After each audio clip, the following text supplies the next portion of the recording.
Assalamualaikum warahmatullahi wabarakatuh. Innal hamdalillah nahmaduhu wa nasta'inuhu wa nastaghfiruh wa na'udzu billahi min sururi anfusina wa min sayyiati a'malina. May yahdihillahu fala mudhillalah wa may yudlil fala hadiyalah. Asyhadu an la ilaha illallah wa asyhadu anna Muhammadan abduhu wa rasuluh la nabiyya wa la rasula ba'da. Wassalatu wassalamu ala Muhammad wa alihi wa ashabihi wa man tabi'ahu bi ihsanin ila yaumiddin. Bapak-bapak, ibu-ibu jamaah Masjid Agung ingkang minulya, alhamdulillah kula lan panjenengan sedaya saat menika tasih diparingi oleh Allah Subhanahu wa taala nikmat sehingga kita saged ngelampahi ibadah, kita saged ngelampahi salat maghrib kanthi berjamaah. Banjur kita lajengaken kalih mencari ilmunya Allah Subhanahu wa taala. Sarta salam mugi-mugi tetap tercurahkan dumateng Nabi kita Muhammad sallallahu alaihi wasallam, ugi keluarga-keluarganya, sahabat-sahabatnya, lan tiang-tiang ingkang selalu menegakkan dinul Islam sampai hari akhir. Malam menika Sabtu malam Ahad 4 Oktober 2025 bertepatan dengan 13 Rabiul Akhir 1447. Kita lajengaken tafsir surat Ar-Ra'd mulai ayat 29. A'udzu billahi minasy syaithanir rajim. Alladzina amanu wa 'amilus shalihati tuba lahum wa husnu ma'ab. Kadzalika arsalnaka fi ummatin qad khalat min qabliha umamul litatlu alaihimul ladzi awhayna ilaika wa hum yakfuruna birrahman. Qul huwa rabbi la ilaha illahu alaihi tawakkaltu wa ilaihi matab. Walau anna qur'anan suyirat bihil jibalu aw qutti'at bihil ardu aw kullima bihil mauta bal lillahil amru jami'a. Afalam yai'asil ladzina amanu allau yasha'allahu lahadan nasa jami'a wala yazalul ladzina kafaru tusibuhum bima sana'u qari'ah aw tahullu qariban min darihim hatta ya'tiya wa'dullah innallaha la yukhliful mi'ad. Alladzina amanu, orang-orang yang beriman, wa amilus sholihat, dan mereka beramal solih, tuba, beruntunglah bagi mereka, wa husnu ma'ab, dan sebaik-baik tempat kembali. alladzina amanu wa amilus sholihat, orang-orang yang beriman dan beramal solih. Ini masih menerangkan orang yang kembali kepada Allah sebagaimana di ayat 27, wa yahdi ilaihi man anab, dan Allah memberi petunjuk kepada orang yang kembali. Siapa man anab? Orang yang kembali, yang dijanjikan Allah diberikan petunjuk oleh Allah. Alladzina amanu wa amilus sholihat, yaitu orang-orang yang beriman dan beramal solih. Alladzina, orang-orang yang beriman, wa amilus sholihat, dan mereka beramal solih. Orang-orang yang beriman ini adalah amal hati. Wa amilus sholihat, dan mereka beramal solih, ini adalah amal anggota badan. Jadi orang yang kembali kepada Allah itu orang yang secara hati tiang menika nggadah amal, yaitu amal hati berupa iman kepada Allah Subhanahu wa ta'ala. Jadi amal-amal hati, iman kepada Allah, sabar, tawakal, itu adalah amalan-amalan hati. Kemudian wa amilus sholihat, beramal solih, ini amal-amal anggota badan. Ada sholat, ada membaca Al-Quran, ada puasa. Jadi orang yang beriman itu hatinya juga baik, anggota badannya juga baik. Kadang-kadang sebagian orang itu kadang-kadang mempunyai suatu definisi yang salah, bahwa orang yang baik itu baik hatinya. Jadi orang yang baik itu baik hatinya, walaupun anggota badannya jelek. Jadi anggota badannya tidak sesuai syariat, yang penting hatinya. Ini adalah ucapan yang bohong, bahwa orang yang baik di hadapan Allah, orang yang hatinya baik, pasti luarnya akan menunjukkan ketaatan kepada Allah. Maka kalau ada orang yang mengaku dia baik, sementara luarnya dia tidak menunjukkan melakukan amal syariat, maka dia bukan orang baik di hadapan Allah. Jadi menjadi orang yang baik itu punya dua syarat, amal hati dan amal anggota badan. Ketika dua hal ini ada pada diri seseorang, maka ayat selanjutnya ini tubalahum.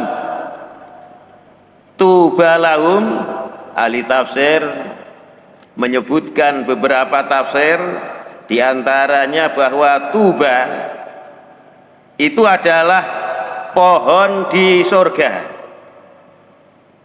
Tafsir ini berdasarkan hadis riwayat Ibnu Hibban, dianggap hasan oleh Muhammad Nasiruddin Al-Albani. Rasulullah Shallallahu Alaihi Wasallam dawuh, jadi ada tiang niku tanglet dumateng Rasulullah, ya Rasulullah ma tuba, ya Rasulullah apa tuba itu? Qala, jawab Rasulullah, sajaratun fil jannah masiratu mi'ati sanah, yaitu satu pohon di surga di mana orang itu melewati pohon tersebut itu membutuhkan 100 tahun perjalanan. Jadi membutuhkan 100 tahun perjalanan baru bisa berada di luar pohon tersebut. Jadi misalkan ini pohon tuba, maka di bawahnya ini untuk melintasi pohon ini itu membutuhkan waktu 100 tahun. Nah, ini satu tafsir mengatakan Tuba adalah satu pohon di surga. Siapa yang beriman dan beramal solih, siapa yang punya amal hati dan amal anggota badan, maka dia akan mendapatkan satu pohon di surga yang luasnya itu adalah 100 tahun perjalanan. Ada yang mengatakan Tuba itu adalah beruntung, mendapatkan keberuntungan. Orang yang beramal anggota badan, dia beriman kepada Allah, dia sabar, dia tawakal, itu amalan-amalan hati. Kemudian dia juga sholat, puasa, zakat, haji, maka orang tersebut Tuba akan mendapatkan keberuntungan di dunia dan akhirat. Wa husnu ma'ab, dan dia akan mendapatkan sebaik-baik tempat kembali. Tempat kembali kita adalah di kampung akhirat. Kalau tiang mendapatkan sebaik-baik tempat di kampung akhirat, pasti dia akan masuk surga. Kemudian ayat yang selanjutnya, ayat 30, kadzalika, seperti demikian itulah, arsalnaka, kami telah mengutus engkau Muhammad, fi ummatin, di dalam suatu umat, qad khalat, sungguh telah berlalu, min qabliha, dari umatmu, umamun, umat-umat yang lain, litatluwa, supaya engkau membacakan, alaihim, atas mereka umatmu, alladzi, sesuatu, auhaina, yang kami wahyukan, ilaika, kepadamu, wahum, sedangkan mereka, yakfurun, mereka mengingkari, birrahman, terhadap ar-Rahman. Kul, katakan Muhammad, huwa, ar-Rahman itu, Robbi, adalah Robku, la ilaha, tidak ada sesembahan yang berhak disembah, illa huwa, kecuali ar-Rahman, alaihi, atas ar-Rahman, tawakal tu, aku bertawakal, dan wa ilaihi, dan kepada ar-Rahman, mata, tempat bertaubatku. Kadzalika arsalnaka fi ummatin, seperti demikian itulah kami telah mengutus engkau Muhammad di dalam suatu umat. Jadi sejak zaman Nabi sampai akhir zaman ini masuk umat di sini.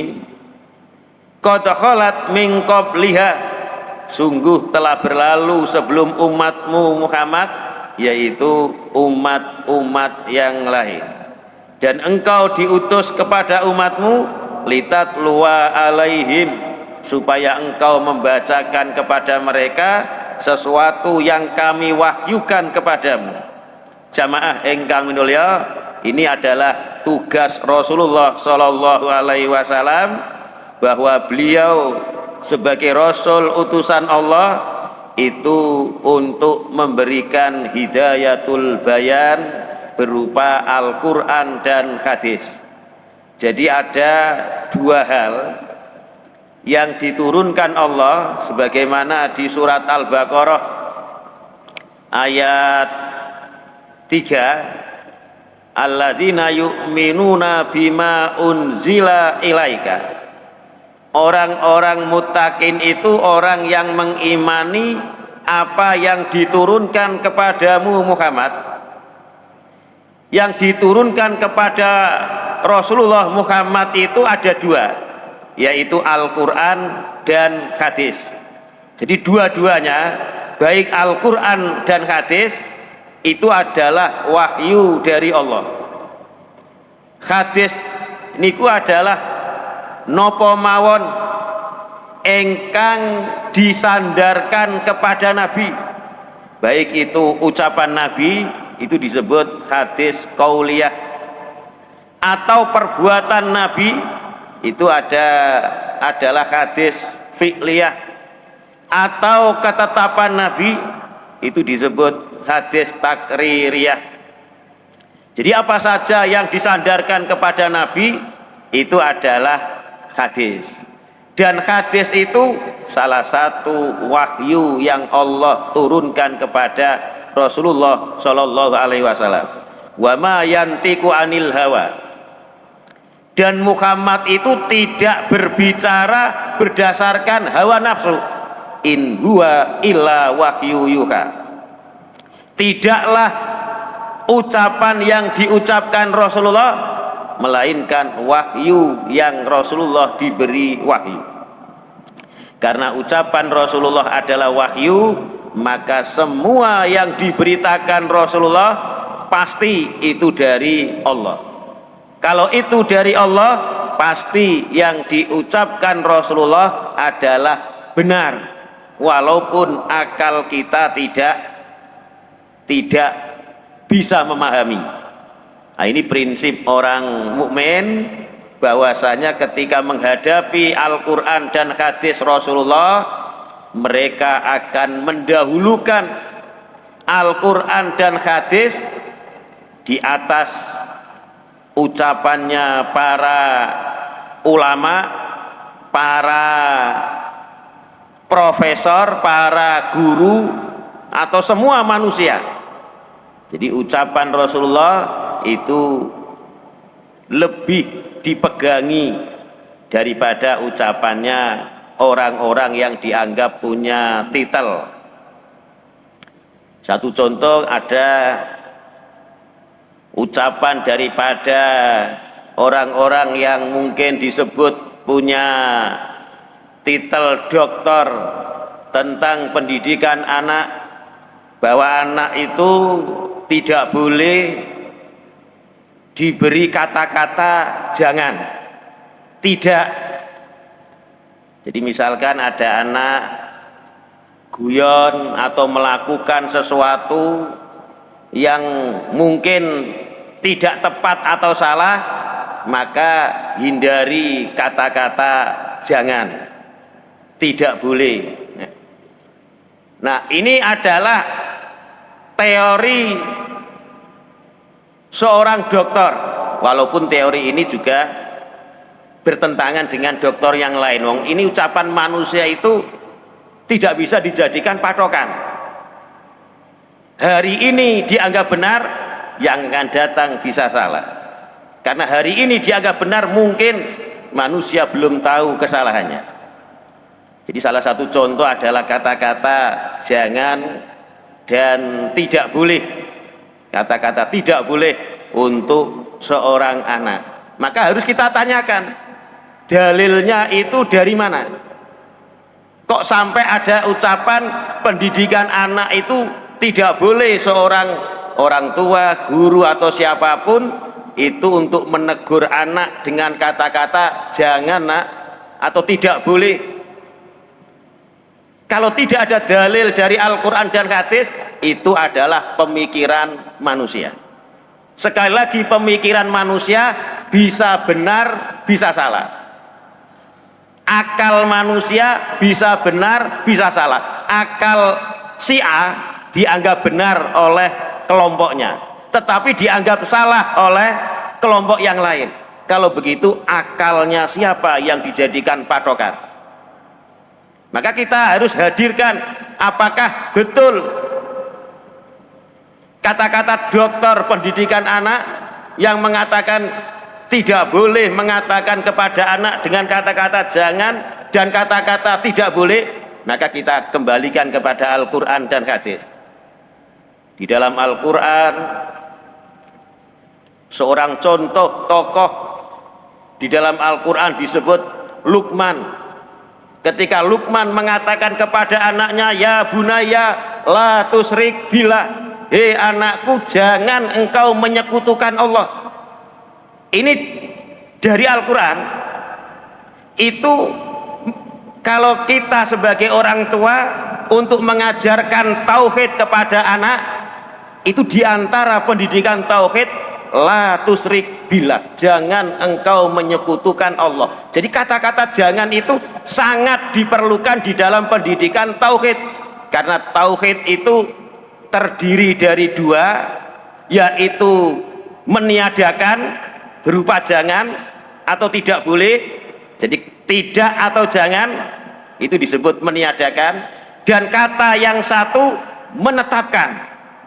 Tanpa dua kata ini maka tauhid itu tidak sempurna. Maka kita lihat la ilaha illallah itu adalah kalimat tauhid terdiri dua rukun. Nah, kalau salah satu rukun tidak terpenuhi maka tauhidnya tidak sempurna. Pertama, la ilaha, meniadakan. Ya, kita harus mengatakan kepada anak tidak ada Tuhan yang berhak disembah. Ini meniadakan. Atau jangan kalian menyembah.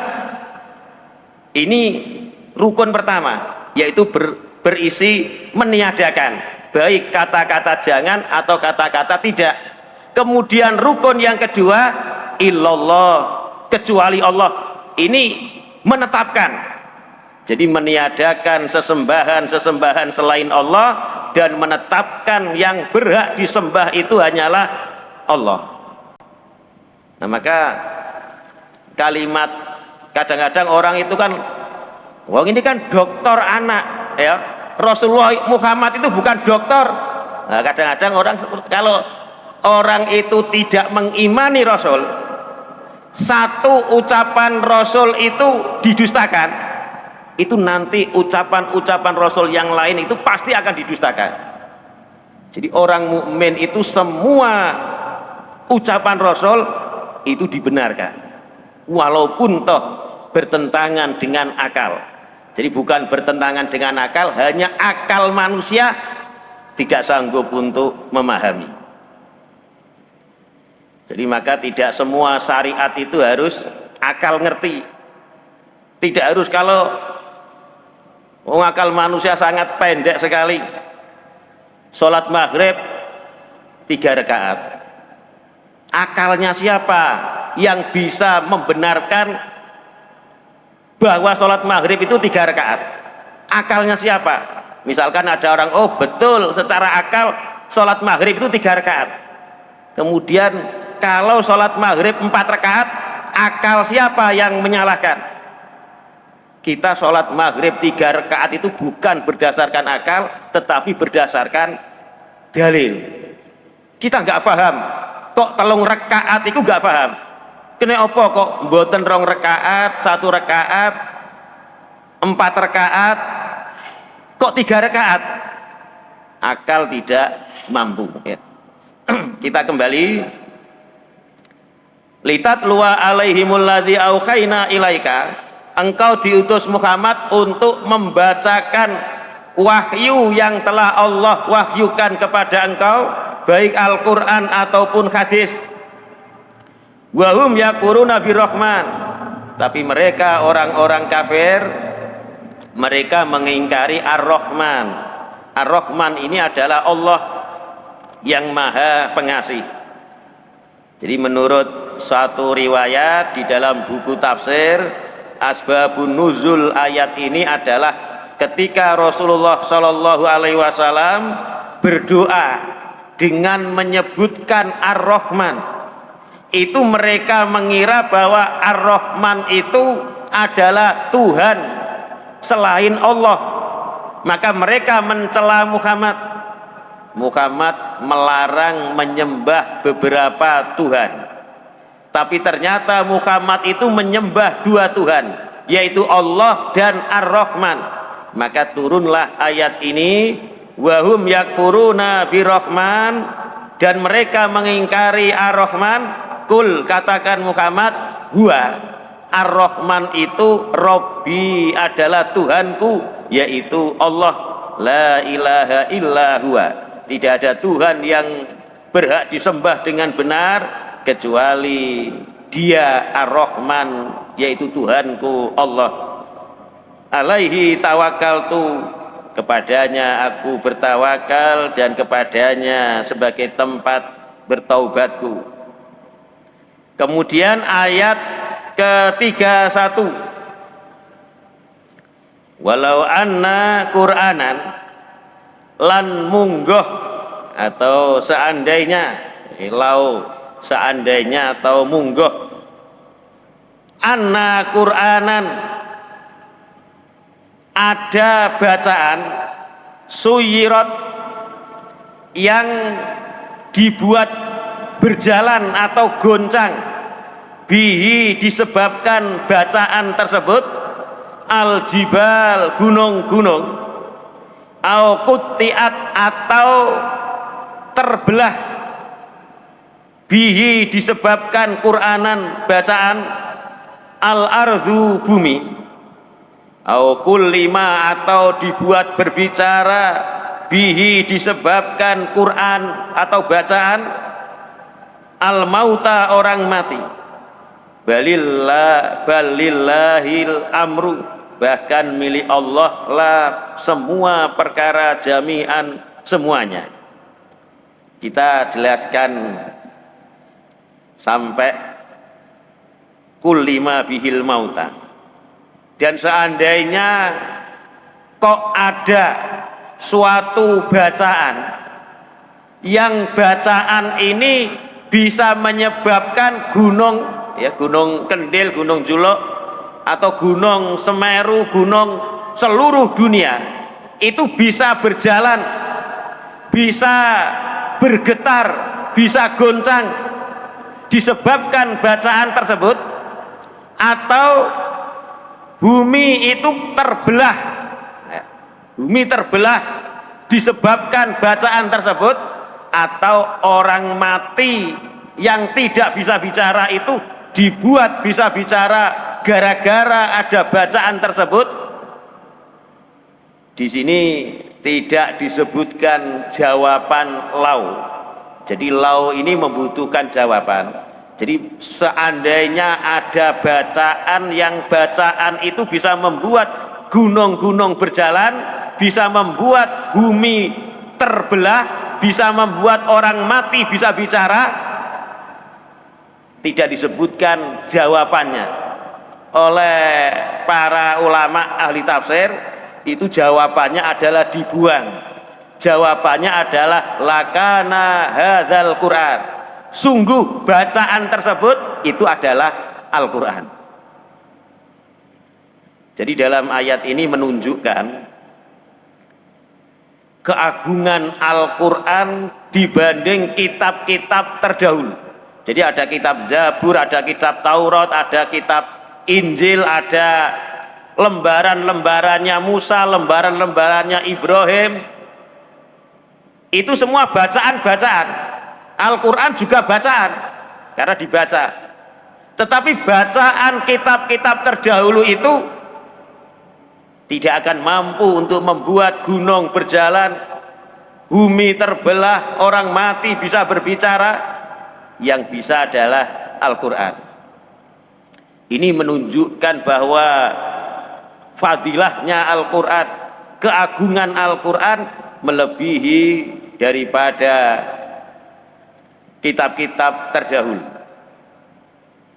Ini menunjukkan dahsyatnya Al-Quran. Sampai-sampai ahli tafsir Ibnu Katsir itu ayat ini digandengkan dengan surat Al-Hasr ayat 21. Lau anzalna hadzal Quran, seandainya kami turunkan Al-Quran ini ala jabalin, di atas gunung-gunung, la ra'aitahu khasi'an mutasaddian min khasyatillah, sungguh engkau Muhammad akan melihat gunung yang diturunkan Al-Quran di atasnya itu akan tunduk dan akan terpecah karena takut kepada Allah. Karena hebatnya Al-Quran, gunung-gunung, kita lihat gunung itu terdiri dari batu yang sangat keras, yang sangat keras. Itu kalau Al-Quran itu diturunkan di atas gunung-gunung tersebut, dan gunung itu diberikan Allah akal untuk memahami isi Al-Quran, gunung diberikan Allah akal untuk membaca Al-Quran dan merenungi Al-Quran, maka gunung itu akan tunduk dan akan terbelah karena takut kepada Allah. Begitu keagungan yang besar Al-Quran. Itu gunung yang sangat besar. Tetapi manusia dibacakan, diberikan akal, terus dia membaca Al-Quran, dia memahami Al-Quran, kok ternyata hatinya itu tidak tunduk kepada Allah, maka hati manusia itu adalah jauh lebih keras daripada batu yang ada di gunung. Dan itu ada di surat Al-Baqarah ayat 74. Summa qasat qulubukum, kemudian hati-hati kalian itu menjadi keras, mimba di dzalika, sesudah demikian itu, fahiya kal hijarah, maka ada hati itu seperti batu kerasnya, au asadu qaswah, atau lebih sangat kerase, luwe keras hati tinimbang watu. Wa inna minal hijarah, dan sesungguhnya di antara batu itu, lama yatafajjaru minhul anhar, ada yang terpancar dari batu yang keras tersebut sungai-sungai. Wa inna minha, dan sesungguhnya di antara batu itu, lama yasakkoku, ada yang terbelah pecah, fayakhruju minhul ma, kemudian keluar dari batu tersebut air. Wa inna minha lama yakbitu min khosyatillah, dan sesungguhnya di antara batu itu ada yang menggelincir jatuh karena takut kepada Allah. Jadi para ulama itu mengatakan bahwasanya hati manusia yang tidak tunduk kepada Al-Quran, itu hati tersebut jauh lebih keras daripada batu yang ada di gunung-gunung tersebut. Karena gunung itu kalau diberikan Allah akal untuk membaca Al-Quran dan memahami Al-Quran, batu itu akan tunduk dan akan terbelah karena takutnya kepada Allah Subhanahu wa ta'ala. Sementara manusia karena keras hatinya, justru mereka itu menjadikan Al-Quran itu untuk menyesatkan manusia. Jadi bukan tunduk kepada Allah, tetapi untuk menyesatkan manusia. Jadi di dalam tafsir Ibnu Katsir itu membandingkan bagaimana kerasnya atine menungso dibanding kerasnya batu. Ketika mereka menggabungkan daripada ayat 31 surat Ar-Ra'd, surat Al-Hasr ayat 21, juga surat Al-Baqarah ayat 74. Jamaah engkang nulya, makanya di surat Al-Ahzab ayat 72 itu disebutkan, wa inna aradnal amanah ala samawati wal ardi wal jibal, sesungguhnya kami telah menawarkan amanat kepada langit, bumi dan gunung-gunung, yaitu amanat untuk menerima akal, amanat diberi akal supaya diberikan perintah dan larangan. Fa'abaina ayyahmilnaha, tapi langit-langit, bumi dan gunung itu menolak semuanya. Jadi mereka ketika ditawarkan, diberikan akal, kemudian diberikan perintah dan larangan, mereka menolak. wa asfaqna minha, dan mereka sangat takut menerima amanat tersebut. Wa hamalahal insan, tapi manusia mau menerima amanat tersebut. Jamaah ingkang mulya, niki menunjukkan tiang niku menawi piyambake ketika dihadapkan dengan Al-Qur'an, piyambake tunduk, betul-betul tunduk kepada Al-Qur'an, maka orang tersebut jauh lebih mulia daripada ketika orang mengagumi megahnya gunung. Maka orang yang tunduk kepada Al-Qur'an itu lebih megah, lebih heran daripada megahnya gunung yang sangat besar. Jadi kula lan panjenengan sedaya kadang-kadang nggih kula niki kalih kanca-kanca nggih nate ten Gunung Lawu ketika semerap gunung sangat tinggi tersebut iku rodok ati dus pundi ya. Nah, ternyata kalau manusia itu tunduk kepada akal, maka manusia lebih mengagumkan daripada gunung yang sangat tinggi. Padahal itu hanya Gunung Lawu, belum gunung yang lebih besar lagi. Karena gunung-gunung menolak menerima amanat karena tidak mampu, takut tidak bisa menjalankan amanat. Balillahil amru jami'an, bahkan semua perkara itu milik Allah semuanya. Afalam yai'asil ladzina amanu, apakah orang yang beriman itu tidak mengetahui? Allau yasa'ullahu, seandainya Allah menghendaki, lahadan nasa jami'an, sungguh Allah bisa memberikan petunjuk kepada manusia. Jadi kula lan panjenengan sedaya harus meyakini bahwa ada manusia yang tersesat dan ada manusia yang mendapatkan petunjuk. Bukan berarti Allah tidak mampu, tetapi ada hikmah-hikmah yang menuntut adanya manusia yang tidak beriman dan manusia yang beriman.